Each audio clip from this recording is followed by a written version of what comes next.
Estamos con Víctor García Ruiz, profesor de literatura del Departamento de Filología de la Facultad de Filosofía y Letras de la Universidad de Navarra, para hablar de una obra que sigue resultando bastante provocadora, bastante aglutinadora de muchos de los problemas que se atribuyen al arte contemporáneo y que además tiene una serie de vertientes que permiten hacer algún tipo de comparación con el ámbito de las letras y de las vanguardias literarias, que al fin y al cabo es el campo de trabajo también de Víctor.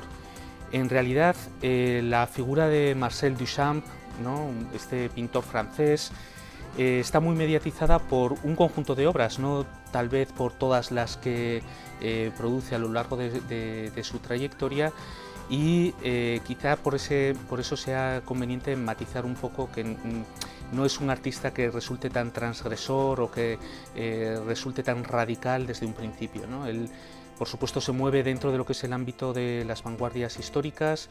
Había, para cuando realiza estas obras como La Fuente o La Rueda de Bicicleta, había realizado toda una serie de obras, de lienzos, de óleo sobre lienzo, en los que se aprecian algunos de los temas que preocupaban a algunos de los artistas del momento, ¿no? La relación con el cubismo, su admiración por Cézanne. Yo creo que de los ready-made de Duchamp, el urinario especialmente, expresan muy bien el espíritu de las vanguardias, que es el de una ruptura radical y absoluta con la tradición del arte, el arte occidental, por lo menos de los últimos, digamos, 4 o 5 siglos. No es solo que los futuristas italianos rompan con el pasado y quieran fijarse solo en el futuro. Todos los vanguardistas querían romper de una manera absoluta y definitiva con cualquier tradición artística, y eso lo vemos en el nacimiento de este arte conceptual, que es algo que hoy día todavía hay mucha gente que no le parece que sea siquiera arte. O sea, que se pregunta simplemente, pero ¿esto realmente se le puede llamar arte? ¿O es una tomadura de pelo? O es una tomadura de pelo, es decir, entre esa ruptura tan radical de los fundamentos lingüísticos del arte y la provocación, a veces es muy difícil establecer fronteras. Hay otro tema que yo creo que encaja bastante bien o que conecta directamente con lo que es la primera obra más radical, que es esta Rueda de Bicicleta de la que hablábamos antes, y es el desnudo bajando una escalera o La Novia, ¿no?, en los cuales se aprecia pues, su fascinación por la máquina y sobre todo también por el movimiento. Este aspecto transgresor, o el que a la altura de 1913 en el caso de La Rueda de Bicicleta o de 1917 del urinario, el hecho de la provocación que todavía este tipo de obras siguen provocando en nuestra retina, ¿no?, cuando estamos ya en el siglo XXI, es equiparable al ámbito de la literatura, o si en las vanguardias literarias nos podemos encontrar alguna reacción semejante o un efecto semejante.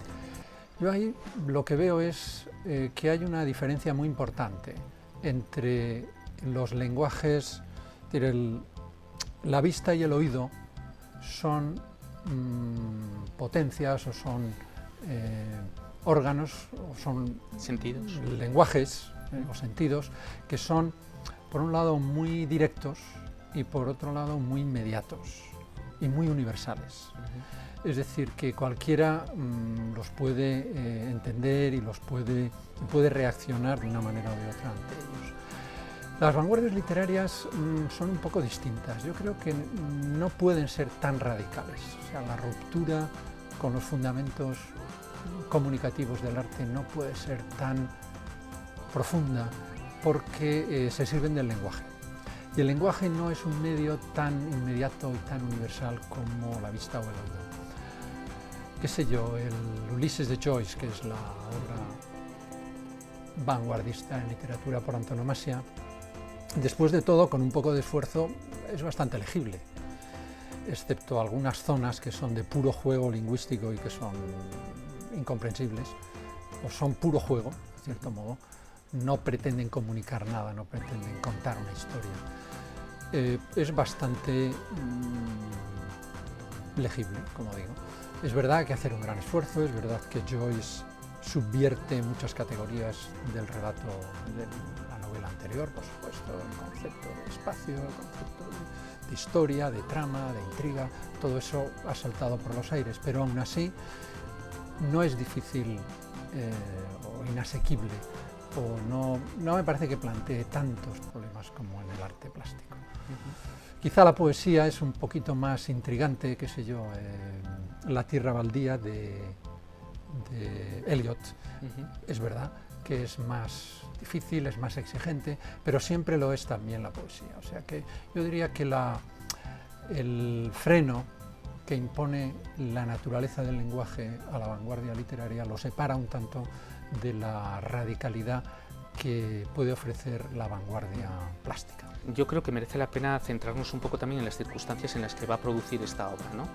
Yo creo que las vanguardias como fenómeno cultural, sobre todo quizá europeo, en el contexto de la Primera Guerra Mundial se va a producir una primera migración de artistas, no sé si de escritores, hacia los Estados Unidos, ¿no? De hecho, en 1914 Duchamp está ya en Nueva York.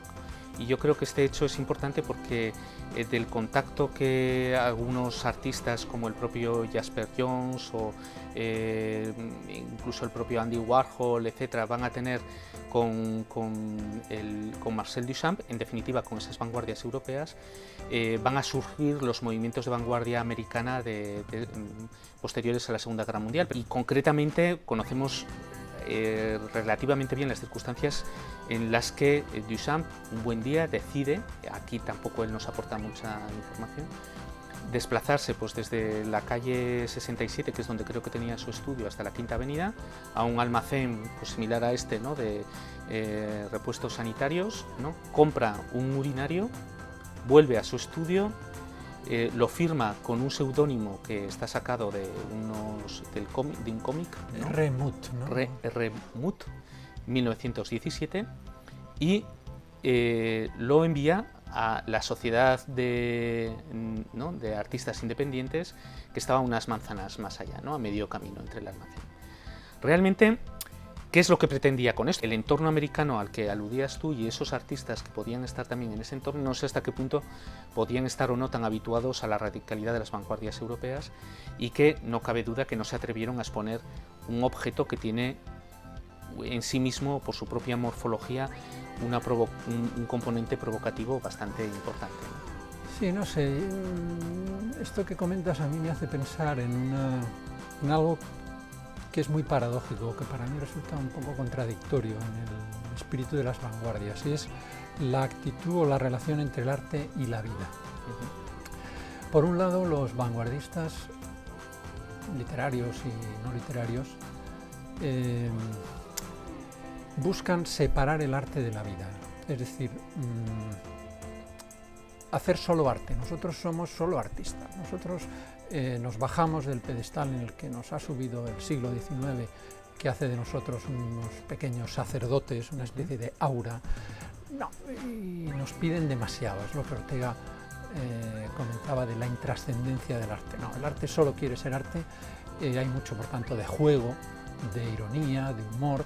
Nosotros no pretendemos salvar el mundo, nosotros queremos solo hacer arte, y lo sentimental, lo romántico, todo eso pues demasiado humano, pues no nos interesa. Por eso queremos Ortega hablaba de deshumanizar el arte. Es decir, en el siglo XIX cualquier persona podía entender, entre comillas, de arte, pues no porque entendiera de arte, sino porque estaba vivo, sabía lo que era una cara y podía reconocerla o no en un retrato, y podía decir, este retrato es bueno o es malo porque se parece a mi abuelo o no se parece a mi abuelo. Ahora resulta que no, que para apreciar el arte hay que saber de arte, y por tanto la masa que no entiende de arte se siente rechazada, y los que entienden de arte, al margen de la vida un poco, son los que hacen progresar el arte y los que funcionan con otros lenguajes distintos, propiamente artísticos. Y ese es el arte de vanguardia, y eso, conectando con lo que hablábamos antes, es también un componente más de la gran ruptura. Claro, desde el punto de vista de las vanguardias plásticas, el propio Duchamp parece que quiere salirse de todos esos códigos de los que hablamos, ¿no?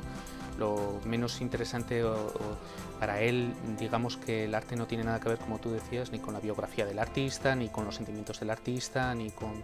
Es algo totalmente ajeno, totalmente aséptico. Él llega a emplear ese término, y tiene más que ver con el contexto y la mirada con el contexto en el que se expone una obra y la mirada, ¿no? Por ejemplo, aquí, que es colocar en la línea de lo que tú argumentabas, ¿no? Algo de esa vida, ¿no? De esa cotidianidad, de esa... Sí, el mismo azar de la vida. Sí, colocarlo sobre un pedestal y colocarlo en un museo, ¿no? O en una sala de exposiciones, provocando una nueva mirada sobre esas piezas, ¿no? Claro, y ahí el componente de provocación es superior, ¿no? Quiero decir, un urinario, cuando para los hombres y mujeres de 1917, ¿no? Incluso para los hombres contemporáneos, el verlo, la referencia que hay a ese componente fisiológico en la contemplación de esa obra en un museo, pues no deja de ser perturbador, ¿no? Entonces, y hoy en día, ¿no? Creo yo. Sí. En 1936 se producen, hay como dos exposiciones muy importantes. Una, la exposición surrealista internacional, que tiene lugar en Londres, y una exposición arte fantástico, dadaísmo y surrealismo del MoMA, ¿no? Y precisamente en el MoMA, en 1968, que es el año de la muerte de Duchamp, un año fundamental también por todo lo que va a suponer mayo del 68 en lo que son las vanguardias, en las segundas vanguardias del siglo XX, se celebró en este museo neoyorquino una exposición que se titulaba Dadaísmo, Surrealismo y sus legados, ¿no?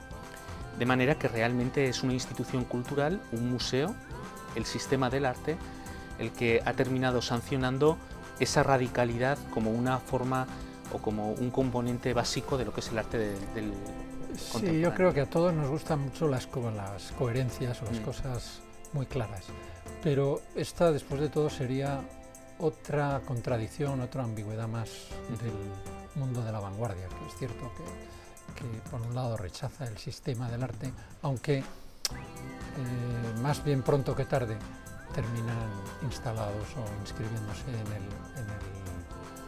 en el sistema del arte, en la institución artística, y de hecho hoy por hoy ocupan no la periferia, sino el centro. Me gustaría terminar agradeciéndole a Víctor que se haya prestado para dialogar o conversar en torno a una figura como Marcel Duchamp, y a una obra fundamental para entender la contemporaneidad y todos los movimientos o la creación plástica, la complejidad del hecho artístico en el momento actual. Nada, muchas gracias a vosotros.